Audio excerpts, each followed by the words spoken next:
Hello everyone, welcome back to my channel. यहाँ पर हम इस ड्रामे का नया पार्ट एक्सप्लेन करने वाले हैं। तो चलिए एपिसोड को स्टार्ट करते हैं। एपिसोड की शुरुआत वहीं से होती है जहाँ पर लास्ट पार्ट एंड हुआ था। आई मीन टू से मिनी और श्रीवास्तव के पास होती है और उसके बाद मिनी अपना पास्ट बताने लगती है, जिस टाइम पे वो पीपर को डेट किया करती थी। स्टार्टिंग में जब मिनी नई नई थी तो पीपर ने उसे इतना ज़्यादा ध्यान दिया नहीं था, मतलब उसके जितने भी लीगल बिजनेस थे उसमें वो इतना ज़्यादा मिनी को इन्वॉल्व नहीं करा था। लेकिन धीरे धीरे करके मिनी को बहुत कुछ पता चलने लगा और उसके बाद जब मिनी ने उसका इस तरह से विरोध करने लगा तो उस टाइम पे उन दोनों ने ब्रेकअप कर लिया था और मिनी को हर चीज़ से इन लोगों ने आउट कर दिया। जब मिनी पुलिस के पास जाने का धमकी देने लगी, उस टाइम पे पीपर ने उसका सारा कॉन्टैक्ट से बंद करवाया था। इवन उसे तो कुछ टाइम तक मुंह छुपा के फॉरेन जाना पड़ा था और अभी मिनी वापस आई थी। ये सब वो बोल रही होती है। ये सुनने के बाद तो जो फ़ा थी वो शौक में आ जाती है और उसके बाद हमें दिखाया जाता है अगले वाले सीन में गेल और थाइम को। गेल जो होती है वो ऐसे के का ठीक होने का वेट कर रही थी ताकि कुछ तो सबूत मिले और उसके बाद थाइम उसे बोलता है एक्चुअल में क्वीन भी उन सब चीज़ों में इन्वॉल्व थी, मतलब उसकी बेस्ट फ्रेंड जो उसके लिए इतना मायने रखती थी उसने भी उसके साथ ये सब कुछ किया है। सुनने के बाद तो वो तो बिल्कुल भी ट्रस्ट नहीं कर पाती और वो उल्टा थाइम को गालियाँ दे रही थी, तुम ऐसी बकवास वाली चीज़ कैसे बोल सकती हो, वो भी मेरी फ्रेंड के बारे में। आई नो क्वीन और मेरे बीच में बहुत कुछ डिफरेंसेस थे, लेकिन इसका मतलब ये नहीं कि क्वीन ऐसे घटिया से हरकत करेगी। ये सुनने के बाद थाइम मुझसे बोलता है तुम्हें क्यों नहीं समझ सकती कि उसने कभी तुम्हें फ्रेंड माना ही नहीं था, वो बस उन लोगों को अपने पास खींचना जानती थी जो उनके अंडर चलते थे और तुम उनमें से नहीं थी। और तुम्हारी फ्रेंड तब तक थी जब तुम उसकी हर बात मानती थी। जिस दिन तुम उसकी बात मानने लगी, बात मानना छोड़ दिया, उसके बाद उसने तुम्हें फ्रेंड मानना ही छोड़ दिया। और ये सुनने के बाद गेल तो शौक में। उसके बाद थाइम फ्लैशबैक याद करता है, मतलब जो वन नाइट स्टैंड वाला पार्टी जहाँ पर क्वीन ने थाइम को अपना दिल की बात बता दिया था, उसे किस करने लगती है और उसके बाद थाइम रिजेक्ट करता है ये बोलते हुए कि मैं तुम्हें लाइक नहीं करता और मैं अपने आप को झूठ भी नहीं बोल सकता, मुझे माफ़ कर देना, हम दोनों के बीच कुछ हो नहीं सकता। क्वीन जो कॉलेज की सबसे हॉट गुड लुकिंग हैंडसम, मतलब जो भी टर्म एक खूबसूरत लड़की के लिए उसके आ जा सकता है, सब कुछ थी, उसको एक लड़के ने रिजेक्ट कर दिया। वो भी क्यों? जस्ट बिकॉज उसके वो जो लड़का था थाइम वो उसकी बेस्ट फ्रेंड को लाइक करता था और ये चीज़ उसे बिल्कुल बर्दाश्त नहीं होता। तो पहले तो वो पूछने लगती है कि मुझे क्या कमी है ऐसा, वो अपने टैंट्रम थ्रो करने लगती है, मैं क्वीन हूँ और तुम मुझे इग्नोर कैसे कर सकते हो वाला। लेकिन जब थाइम उसे बोलता है तुम बहुत अच्छे लड़की हो, लेकिन लाइक करना और लव करने में बहुत फ़र्क होता है और मैं तुम्हें पसंद नहीं करता, आई एम सॉरी, ऐसा वो बोलता है। ये सुनने के बाद क्वीन बोलती है अच्छा तो तुम किसको लाइक करते हो? उसको लाइक करते हो, गेल को लाइक करते हो? तुम्हें पता है वो कैसी लड़की है? वो कोई स्लॉट से कम नहीं, वो हर लड़के के साथ होती है, पूरे यूनिवर्सिटी में उसके बारे में चर्चे है, तुम्हें नहीं पता है क्या? और अगर तुम वीडियो देखना चाहते हो तो मेरे पास वीडियोज़ भी है, बोल के वो वीडियोज़ दिखाने की ट्राई करती है। ये सुनने के बाद तो जो थाइम था उसे बहुत गुस्सा आता है। वो बोलता है तुम ऐसे बकवास कैसे कर सकते हो अपने दोस्त के बारे में, मुझे फ़र्क नहीं पड़ता वो किसी के साथ सोए या नहीं, लेकिन मुझे वो पसंद है, ऐसा उसने बोला हुआ था। ये सुनने के बाद क्वीन को बहुत ज़्यादा गुस्सा आता है। उसे ऐसा फील होता है कि आज उसके लाइफ में सबसे बड़ा तूफान टूट पड़ा था और उसके बाद हमें दिखाया जाता है वो ऐसे बहुत ज़्यादा गुस्से में आ जाती है और उसके बाद उसे ऐसे फ़ोन पे मैसेज ये आया था कि अगर तुम आज नहीं रुकी तो तुम्हारे साथ जो भी होगा उसके लिए तुम खुद जिम्मेदार होगी, तुम्हारा आज आखिरी दिन होगा। ये सब सुनने के बाद देखने के बाद क्वीन बहुत ज़्यादा गुस्से में आ जाती है और उसके बाद वो चीबास को कॉल करती है और वो बस ये बोलती है अगर मैं बाई चांस मर गई आज, मैं जिंदा नहीं रह पाई तो समझ लेना मेरे साथ कुछ हुआ है, किसी ने मेरी जान ली है, ऐसा उसने बोला हुआ हुआ था। और उसके बाद वो ऐसे फ़ोन को काट देती है। और उसके बाद जो चिबास था वो ऐसे कॉल करने की ट्राई करता है लेकिन फ़ोन नहीं लगता। उसके बाद वो घर से निकल लेता है क्वीन से मिलने के लिए।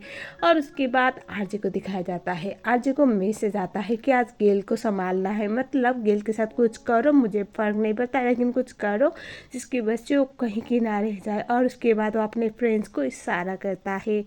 और उसके बाद दिखाया जाता है चिबास जो वन नाइट स्टैंड पार्टी में एंट्री ले लेता है। और उसके बाद वो वहाँ पर क्वीन को ढूंढने की ट्राई करता है लेकिन क्वीन तो नहीं मिलती।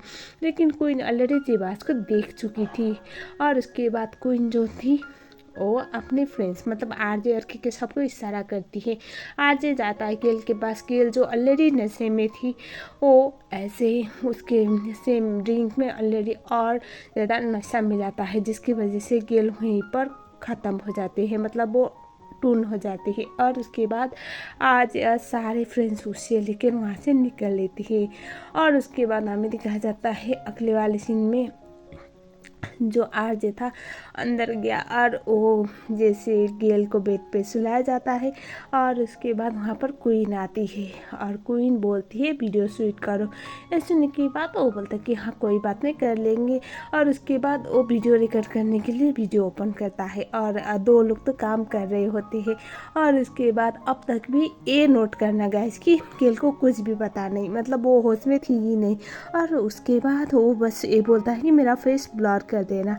और क्वीन बाहर की तरफ निकलती है। आरजे उसके पीछे पीछे चला जाता है और वो बोलता है कि ये सब क्या चल रहा है, तुम मुझे फंसाने तो नहीं वाली हो ना।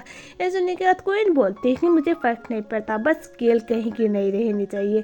और उसके बाद ये सुनने के बाद आरजे बोलता है कि क्या बात है, आज फैमिली ने तुम्हें रिजेक्ट कर दिया तो तुम उसका बड़ा इस तरह से निकाल रही हो। ये सुनने के बाद तुझे बहुत ज़्यादा गुस्सा आता है। और उसके बाद वो बोलती है तुम मेरे पैरों की जुत्ती हो और तुम ऐसे मेरे से बात नहीं कर सकते। ये सुनने के बाद अजय हंसने लगता है और वो बोलता है अच्छा तुम्हें ऐसा फील हो रहा है। और इसके बाद वो बोलता है जिस लड़की को एक मामूली सी लड़की के लिए उसके क्रश से छोड़ दिया वो क्या टॉप नंबर एक्ट्रेस होगी, ऐसा बोल के हंसने लगता है। क्वीन को ये चीज़ बिल्कुल भी बर्दाश्त नहीं कर।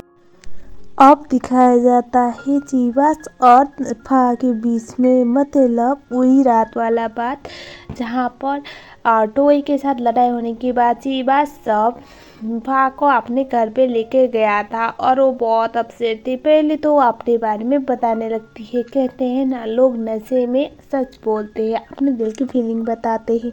तो किस तरह से कितनी ज़्यादा बदकिस्मत थी, उसके पापा उसे छोड़ के चले गए थे, उसकी माँ उसका अच्छा से ख्याल नहीं रखती थी, सिंगल मदर थी। और साथ में हाँ आंटी जी थोड़े गोल्ड डिगर भी थी, इसीलिए उसे हमेशा उन्होंने गोल्ड डिगर की तरह ही बनाया हुआ था। लेकिन वह इतनी ज़्यादा बुरी नहीं थी और उसने एक्टिंग करने की ट्राई की, मतलब एक्ट्रेस थी। लेकिन हर बार वो बदकिस्मत इसलिए थी क्योंकि उसे कोई ऐसे तड़क भड़क वाली चीज़ करने नहीं आता था, मतलब कुछ एक्स्ट्रा। वो हमेशा सिंपल और नेचुरल चीज़ों में बिलीव करती थी। और बहुत बार क्वीन की वजह से उसके बहुत सारे रोल गायब हो गए थे, मतलब काट दिए गए थे। लेकिन उसे इतना फ़र्क नहीं पड़ता था क्योंकि वो क्वीन को बहुत अच्छी दोस्त मानती थी। चिबास उससे बोलता है तुम्हारा बॉयफ्रेंड इतना अच्छा है नहीं, मुझे नहीं लगता। जो इंसान औरतों पे हाथ उठाता है उसके साथ तुम्हें रहने की ज़रूरत है। ये सुनने के बाद जो चिबास थी उससे ऐसे फा बोलती है मुझे भी तुम्हें कुछ बताना है। कोई इतनी अच्छी थी नहीं जिसके लिए तुम इस तरह से लड़ रहे हो, जिसके लिए तुम अपनी जान को दांव पे लगा रहे हो और जिसको इंसाफ दिलाने के लिए तुम मरे जा रहे हो। वो हमेशा दोस्तों को अपने पैरों की जुत्ती की तरह ट्रीट करती थी। मैं क्वीन को डे वन से जानती हूँ। हाँ हो सकता है तुम्हारे जितना तो बिल्कुल भी नहीं, लेकिन ये ज़रूर है कि मैं उसे बिल्कुल भी वो नहीं मानती जो गेल समझती थी। गेल को लगता है क्वीन बहुत अच्छी थी लेकिन इतनी अच्छी वो कभी भी नहीं थी, ऐसा वो बोल रही होती है। ये सुनने के बाद चिबास उसे बोलता है कोई बात नहीं, क्वीन बुरी है, उसने मेरी फीलिंग को हर्ट किया था। वो बहुत सारे लड़कों के साथ थी लेकिन उसने वो कभी भी ऐसी नहीं थी जैसे तुम्हारा बॉयफ्रेंड है। तुम्हारा बॉयफ्रेंड तो तुम्हें बिल्कुल भी इंसान की तरह भी ट्रीट नहीं करता, ऐसा बोल के उसे समझाने की ट्राई कर रहा होता है। और उसके बाद जब फा थी वो ऐसे बोलते मुझे वॉशरूम जाना है और तभी क्वीन का मैसेज आता है कि मुझे लेने आ सकती हो। तभी जीवास को बहुत ज़्यादा गुस्सा आ रहा होता है। वो ऐसे फाका फ़ोटो खींचता है पीछे से और बोलता है आज मैं किसी के साथ नाइट स्पेंड करने वाला हूँ तो तुम मुझे डिस्टर्ब मत करो। और उसके बाद वो फाका फ़ोटो क्लिक करके भेज देता है। ये देखने के बाद तो क्वीन तो शॉक में आती है। मतलब उसकी एक बेस्ट फ्रेंड उसके क्रश को लेके गई, दूसरी बेस्ट फ्रेंड उसके बचपन के दोस्त को लेके गई, तो ये चीज़ उसके बर्दाश्त से बाहर था। जो देखने के बाद उसे बहुत गुस्सा आ रहा होता है। फिर से दिखाया जाता है जब वॉशरूम से बाहर आती है तो उसके बाद जो चीवास था उसके पास जाता है और उसके बाद वो उसे हक करता है। और उसके बाद बोलती है ये बस एक वन नाइट स्टैंड है तो इसमें गलत नहीं, क्योंकि हम दोनों ही एडल्ट हैं। और उसके बाद ये दोनों एक दूसरे को किस करने लगते हैं और उसके बाद दोनों वहीं पर इंटीमेट हो जाते हैं। मतलब सीन यहीं पर काट दिया जाता है। फिर से दिखाया जाता है फा अभी जीवास के साथ होती है। वो उसके साथ इंटीमेट नहीं हो पाए, मतलब बात किस तक पहुंच गई। और उसके बाद वो उसे सॉरी बोलती है और वो बोलते हैं मैं ये सब नहीं कर सकती। जीवास उसे बोलता है जस्ट बिकॉज तुम्हारे पास बॉयफ्रेंड है इसलिए। तभी वो बोलती है कि नहीं मैं अपनी फ्रेंड को धोखा नहीं दे सकती, मैं अपने बॉयफ्रेंड को धोखा नहीं दे सकती बोल के वहाँ से निकल लेती है। तभी हमें दिखाया जाता है उसे क्वीन का कॉल आता है। क्वीन बहुत अपसेट थी, वो रो रही होती है और वो बोलती है गेल ने मुझे धोखा दिया, क्या तुम मेरे पास आ सकती हो, मुझे बहुत अजीब महसूस हो रहा है, प्लीज़ एक बार मुझे तुमसे बात करनी है बोलते हुए रो रही होती है।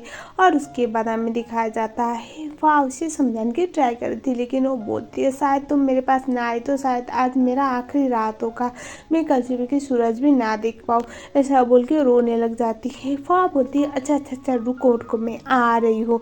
और उसके बाद हमें दिखाया जाता है क्वीन ये सारी चीज़ें याद कर रही थी। इवन उसे फा के बारे में भी पता है लेकिन वो नहीं बताती। आपको तो पता ही है ना क्वीन कितनी ज़्यादा स्मार्ट है। और उसके बाद वो ऐसे रोने लग जाती है, चिल्लाने लग जाती है रोते रोते। वो इतना ज़्यादा नशा करती है, नशा मतलब किस तरह का नशा आप लोग समझ जाओ। और उसके बाद हमें दिखाया जाता है वो बहुत ज़्यादा डरावनी बन जाती है, मतलब पूरी तरह से वो होश में बिल्कुल भी नहीं थी।